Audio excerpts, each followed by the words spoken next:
আসসালামু আলাইকুম রহমতুল্লাহ। ব্যাংক অ্যাকাউন্টের প্রয়োজন হয় না এরকম লোক পাওয়া যাওয়া দুষ্কর। নিজের টাকা পয়সাকে চোর ডাকাতের হাত থেকে সেভ করা কিংবা ব্যাংক স্টেটমেন্ট ব্যবহার করে বিভিন্ন দেশের ভিসা প্রসেসিং সহ বিভিন্ন কাজে আমাদের ব্যাংক অ্যাকাউন্টের প্রয়োজন হয়। কিন্তু ঝামেলার বিষয় হলো ব্যাংক অ্যাকাউন্ট করতে আমাদেরকে দৌড়াদৌড়ি করতে হয় ব্যাংকের ব্রাঞ্চে, কাগজপত্র ফটোকপি করা আরেক ঝামেলার বিষয়। তো এই ঝামেলার অবসান ঘটিয়ে ইসলামী ব্যাংক চমৎকার একটি ফিচার্স আমাদের সামনে নিয়ে এসেছে।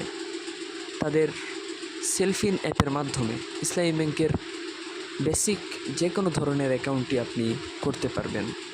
তো আমি আজকে আপনাদেরকে একটি ইসলামী ব্যাংকের অ্যাকাউন্ট করে দেখাবো।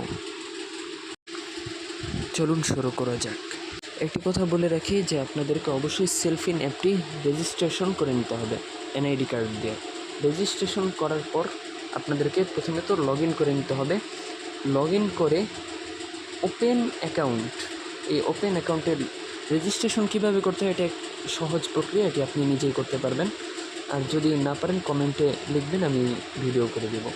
তো ওপেন অ্যাকাউন্টে ক্লিক করার পর এখানে দেখতে পারবেন অনেক ধরনের অ্যাকাউন্ট, প্রায় সব ধরনের বেসিক সব ধরনের অ্যাকাউন্টই এখান থেকে করা যায়। Student account, Mudaraba industrial employee savings account, Mudaraba savings account সহ বিভিন্ন ধরনের অ্যাকাউন্ট এখান থেকে করা যায়। তো আমরা বেসিক যে অ্যাকাউন্টটা সকলে করে থাকে মুদারাবা সেভিংস অ্যাকাউন্ট, আমরা আজকে সেই মুদারাবা সেভিংস অ্যাকাউন্টটি আপনাদেরকে করে দেখাবো। তো রেজিস্ট্রেশন করার ফলে আপনাদের তো সকল তথ্য এখানে থাকবেই। তো এখন আমাদেরকে নমিনির ইনফরমেশন অ্যাড করতে হবে। প্রথমত আমাদের এখানে নমিনির নাম দিতে হবে। তো আমি এনআইডি অনুযায়ী নমিনির নামটি এখানে লিখে দিচ্ছি। অবশ্যই আপনারা এনআইডি অনুযায়ী নমিনির নামটি এখানে লিখে দেবেন, এনআইডি অথবা পাসপোর্ট। এখান থেকে পাসপোর্ট দিয়ে করা যায় না, মাস্ট বি আপনাদেরকে এনআইডি দিতে হয় সাধারণত। আমি নাম লিখে দিলাম এবং নমিনির পিতার নাম লিখে দিতে হবে। নমিনির পিতার নাম নিচে যে ফাদার্স নেম লেখা, এখানে নমিনির পিতার নাম লিখতে হবে। তো আমি নমিনির পিতার নামটি লিখে দিচ্ছি।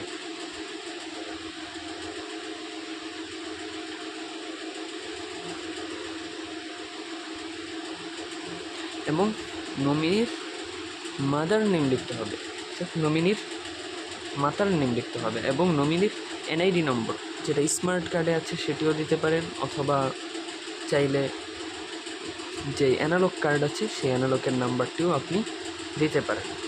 এবং নমিনির সাথে কি সম্পর্ক সেই সম্পর্কটা এখানে উল্লেখ করতে হবে। আমি পিতা লিখে দিচ্ছি, আপনাদের যে সম্পর্ক হয় সেটা লিখে দেবেন। অতঃপর লোকেশন লিখে দেবেন। এখানে লোকেশনটা আপনারা ডিটেলসে লিখবেন, আমি সংক্ষেপে শুধু ঢাকা লিখে দিচ্ছি। অতঃপর ডিস্ট্রিক্ট সিলেক্ট করবেন, আমি ডিস্ট্রিক্টটা ঢাকা সিলেক্ট করছি এবং থানা আমি লিখে দিচ্ছি। আপনাদের মতো করে থানা দিয়ে দেবেন।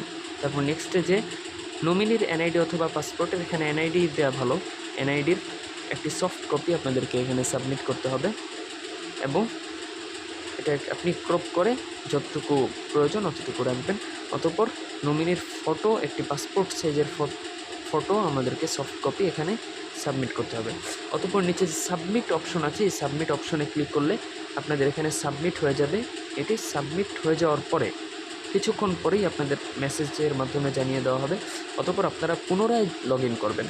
পুনরায় লগ ইন করার পরে ব্যাংক অ্যাকাউন্ট এখানে গেলে আপনারা দেখতে পাচ্ছেন যে আপনাদের অ্যাকাউন্টটি অলরেডি কিন্তু অ্যাড হয়ে গিয়েছে, অ্যাকাউন্টটি ক্রিয়েট হয়ে গিয়েছে। এখন অ্যাকাউন্টে আপনারা ভিসা কার্ড অথবা সেলফিনের মাধ্যমে আপনারা টাকা জমা দিতে পারেন। জমা দেওয়ার পর আপনারা এখান থেকেই কিন্তু চেকবুক ইস্যু করতে পারবেন।